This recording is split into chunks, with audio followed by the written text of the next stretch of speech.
다 같이 하나님의 말씀을 보시겠습니다. 오늘 우리에게 주시는 하나님의 말씀은 고린도전서 1장 18절 말씀입니다. 고린도전서 1장 18절 말씀을 우리가 가진 개역개정 성경으로 함께 읽겠습니다. 십자가의 도가 멸망하는 자들에게는 미련한 것이요 구원을 받는 우리에게는 하나님의 능력이라. 아멘. 오늘 말씀의 제목은 십자가의 도입니다. 고린도 교회는 능력과 은사가 많은 교회였습니다. 그러나 교회는 분열되어 있었고 분쟁이 끊이지 않았습니다. 여러분, 고린도 교회는 왜 이렇게 분열되어 있었던 것일까요? 사도 바울이 진단한 고린도 교회가 가진 문제는 결국 십자가 신앙의 변질, 또 십자가 신앙의 부재였습니다. 그래서 사도 바울은 고린도 전서에서 계속하여 십자가를 강조하고 있습니다. 고린도전서 1장 17절입니다. 그리스도께서 나를 보내심은 세례를 베풀게 하려 하심이 아니요 오직 복음을 전하게 하려 하심이로되 말이 지혜로 하지 아니함은 그리스도의 십자가가 헛되지 않게 하려 함이라. 말의 지혜로 하지 아니함은 그리스도의 십자가가 헛되지 않게 하려 함이라. 여러분, 이 말이 무슨 말일까요? 고린도 교회는 세상의 지혜로 가득 차 있었습니다. 세상의 지혜와 이성을 기반에 둔 말들, 세상의 말들이 교회에 가득했다는 것입니다. 그래서 삶은 없고 말만 무성한 교회, 세상의 말들이 가득한 교회였습니다. 근데 그렇게 함으로 교회 안에서 십자가는 헛된 것으로 여겨지고 있었습니다. 교회 안에 십자가의 능력이 상실되어 가고 있었던 것입니다. 여러분, 교회 안에 십자가가 헛된 것처럼 여겨질 때 교회는 교회다움을 잃어가는 것입니다. 십자가가 목회자와 성도의 중심이 되지 않을 때 목회자는 목회자다움을, 성도는 성도다움을 잃어가는 것입니다. 오늘 본문에서 사도 바울은 십자가의 도에 대해 우리 가운데 말씀하고 있습니다. 우리 같이 18절 말씀 같이 한번 읽어보겠습니다. 시작. 십자가의 도가 멸망하는 자들에게는 미련한 것이요 구원을 받는 우리에게는 하나님의 능력이라. 오늘 본문에서 사도 바울은 대조법을 사용하고 있습니다. 멸망하는 자들과 구원을 받는 우리를 대조하고 있고 미련한 것과 하나님의 능력을 서로 대조하며 십자가에 대해 말씀하고 있습니다. 여기서 십자가의 도에서 도란 헬라어로 로고스, 즉 말씀을 의미합니다. 그러니까 십자가의 도라는 것은 십자가의 말씀, 십자가의 메시지를 의미합니다. 다른 말로 우리는 이것을 복음이라고 말하죠. 근데 그 십자가의 도가 멸망하는 자들에게는 미련한 것이다 라고 말씀하고 있습니다. 여기서 멸망하는으로 쓰여진 단어의 헬라어의 문법을 보면 현재 분사로 쓰여져 있습니다. 헬라어에서 현재 분사는 현재 진행의 의미를 가지고 있습니다. 그러니까 십자가의 도가 지금 멸망하고 있는 중인, 멸망할 길을 걷고 있는 사람들에게는 미련한 것으로 보인다는 것입니다. 그럼 왜 멸망하는 자들에게 십자가는 미련한 것일까요? 결론부터 말하자면 십자가는 세상이 지향하며 추구하는 방향과는 정반대의 모습이기 때문입니다. 여러분, 세상에 추구하며 지향하는 것이 무엇입니까? 사도 바울은 이렇게 말씀하였습니다. 우리 22절과 우리 23절 말씀 같이 한번 읽겠습니다. 시작. 유대인들은 표적을 구하고 헬라인은 지혜를 찾으나 우리는 십자가에 못 박힌 그리스도를 전하니 유대인에게는 거리끼는 것이요 이방인에게는 미련한 것이로되. 여러분, 유대인들은 오래전부터 메시아를 대망하였습니다. 그들은 메시아가 오면 다윗과 같은 강력한 왕이 등극하여 로마로부터 자신을 해방시켜주고 이스라엘을 영적으로 또한 정치적으로 군사적으로 다시 강하게 할 것이라 생각하였습니다. 유대인들이 기대한 메시아는 능력의 왕, 정치적 해방자, 강력한 혁명가였습니다. 이처럼 유대인들은 표적을 구하였습니다. 그러나 예수님께서는 십자가를 지셨습니다. 십자가는 당시 로마가 반역자들과 노예에게 내려졌던 가장 수치스럽고 가장 잔혹한 형벌이었습니다. 더군다나 신명기 21장 23절에 보면 나무에 달린 자는 하나님께 저주를 받았음이니라 라고 기록되어 있습니다. 다시 말해 십자가는 하나님의 저주를 받은 형벌이었습니다. 그래서 십자가에 달리신 예수님은 유대인들에게 보았을 때는 왕이 아니라 죄수에 불과하였습니다. 승리자가 아니라 패배자였습니다. 능력의 주가 아니라 너무 무력한 존재에 불과하였습니다. 하나님의 능력이 아니라 하나님께 저주받은 자에 불과하였습니다. 또한 헬라인들은 지혜를 찾았습니다. 그들은 이성적인 증거를 요구하였으며 이성적으로 이해할 수 없는 것들은 받아들이지 않았습니다. 그럼 그들의 가장 큰 목적은 지혜, 소피아를 찾는 것, 곧 철학이었습니다.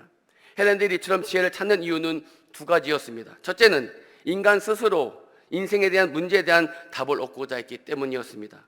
누군가에게 의존하지 않고 하나님 없이 자신의 인생의 해답을 찾으려 했다는 것이죠. 또 하나는 인정과 명예를 얻을 수 있었기 때문이었습니다. 헬라인들에게 지혜는 곧 능력이었습니다. 그래서 그들은 지혜 있는 사람들을 찾았고 그런 현인 주위로 많은 사람들이 몰려들었습니다. 또 사람들의 존경 또한 받았습니다.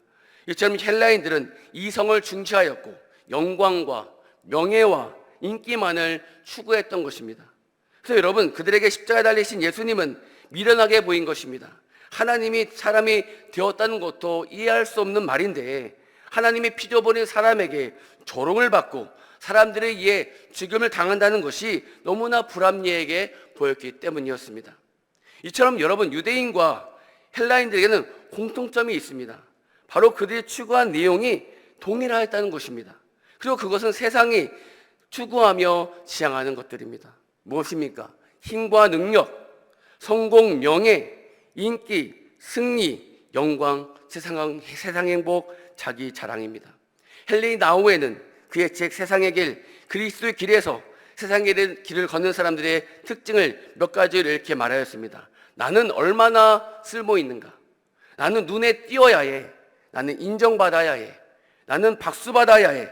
내가 결정권과 주도권을 가지고 있어야만 돼. 여러분, 이것이 바로 세상이 추구하는 것입니다.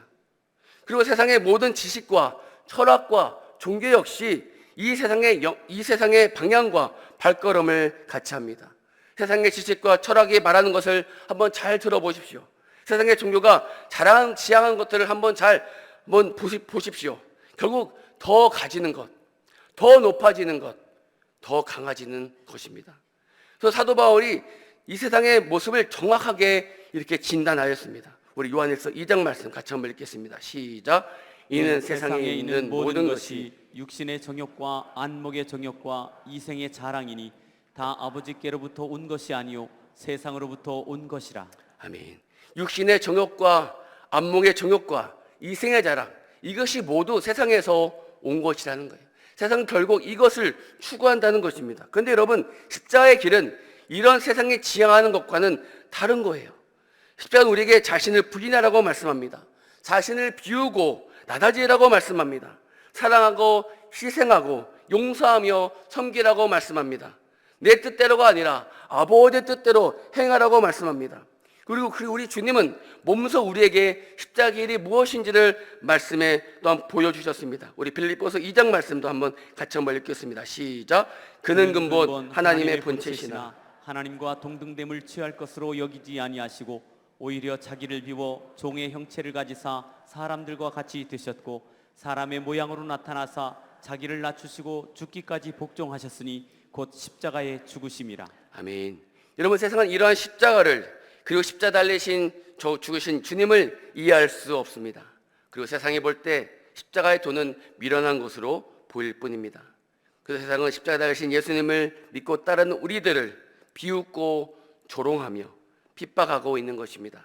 근데 여러분, 그렇게 우리를 미련하다 하여 비웃고 조롱하는 그들이 그 끝에서 호흡이 멈추게 되는 날, 죄의 문제 해결 없이 죽음을 마주하게 될 때 그들은 결국 지옥에서 영원한 형벌을 받으며 영원토록 죽음 가운데 있게 될 것입니다.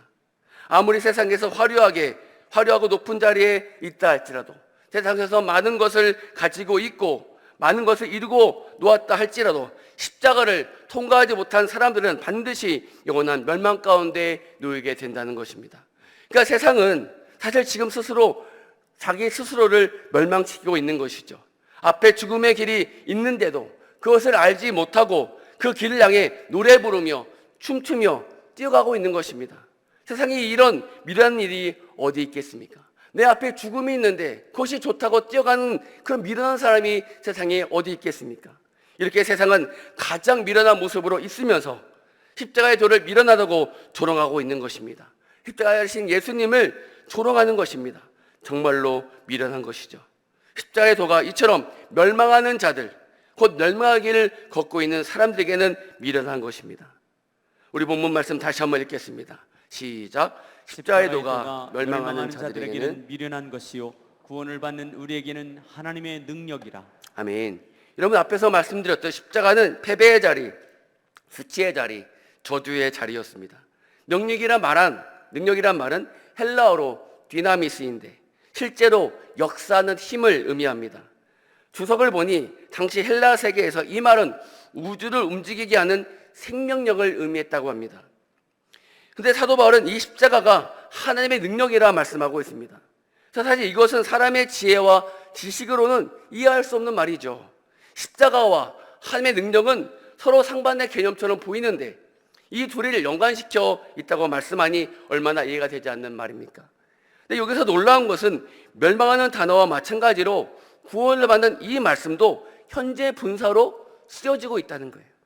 다시 말해 십자가는 구원의 길에 서 있는, 구원의 길을 걸어가고 있는 사람들에게 하나님의 능력이 된다는 것입니다. 십자가는 우리가 예수님을 처음 믿을 때만 하나님의 능력이 아니라 우리의 구원이 완전히 완성되어 구원의 길에 종착지인 하나님 나라에 이르기까지 십자가는 계속하여 우리 모두에게 하나님의 능력이 된다는 것입니다. 우리의 구원의 여정 내내 계속하여 십자가는 우리에게 실제로 역사하는 힘이 된다는 것이죠. 여러분, 모든 인간은 죄인입니다. 아담이 범죄한 이후 우리는 모두 죄의 영향 아래 태어난 죄인들입니다. 그리고 죄의 삭은 사망입니다. 바로 이로 인해 우리의 삶에는 고통과 절망, 가난과 질병, 시기와 질투, 미움, 갈등, 전쟁이 생기게 되었습니다. 더 나아가 영원한 형벌, 영원한 죽음이 우리의 운명이었습니다. 그래서 사람들은 이 죄의 문제를 해결하고자 하였습니다. 그러나 세상 어느 누구도 어떤 방법으로도 이 죄의 문제를 해결할 수 없었죠. 인간의 죄는 죄 없는 인간의 피로서만 해결할 수 있었습니다. 그러나 죄 없는 인간은 없지요. 근데 하나님은 죄가 없으신데, 하나님은 죄가 피가 없으시고 죽음이 없으신 분이었습니다. 그래서 예수님께서 이 땅에 오신 것입니다. 인간의 죄를 대신 짊어지시고 십자가 달려 죽으셨습니다. 여러분, 십자가는 이처럼 인간의 죄의 문제를 해결하신 하나님의 능력이었습니다. 우리는 십자가를 통하여 영원한 생명을 얻게 되었습니다. 하나님의 자녀로서의 권세를 얻게 되었습니다. 그리고 우리에게는 천국이 보장되었습니다. 근데 여러분, 십자가는 우리의 죄의 문제만 해결한 것이 아닙니다. 십자가는 죄의 권세, 사망의 권세를 물리치는 능력이 있습니다.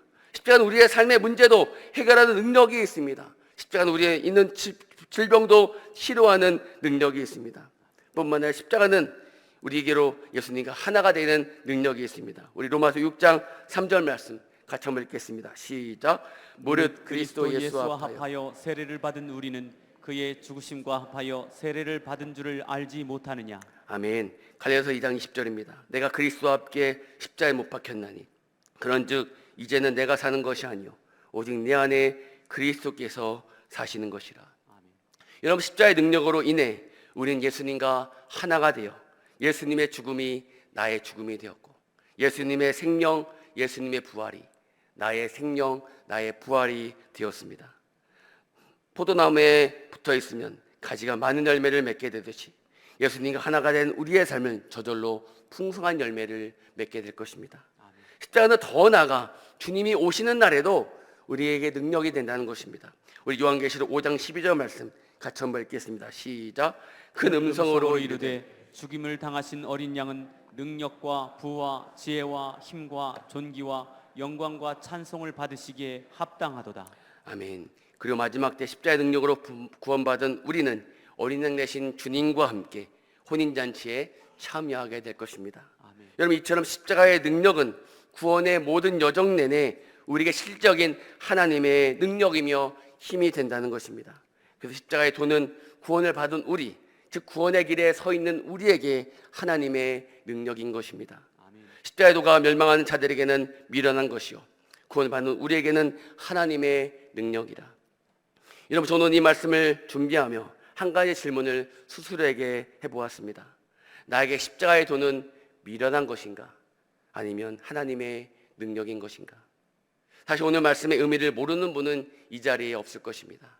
십자가의 능력에 대해 처음 들어본 분도 아마 이 자리엔 없을 것입니다. 그렇다면 여러분에게 십자가의 도는 미련한 것입니까? 아니면 하나님의 능력으로 여겨지십니까?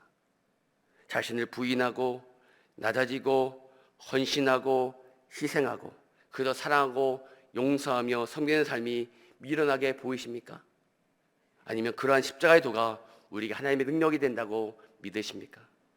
그래도 이 세상에 살아가는데 결국 돈이 최고야, 권력이 최고야, 양보하고 섬기면 나만 바보 소리 들어, 결국 목소리 큰 자가 이기는 거야, 내 행복이 중요한데 왜 내가 헌신하고 희생을 해야 해?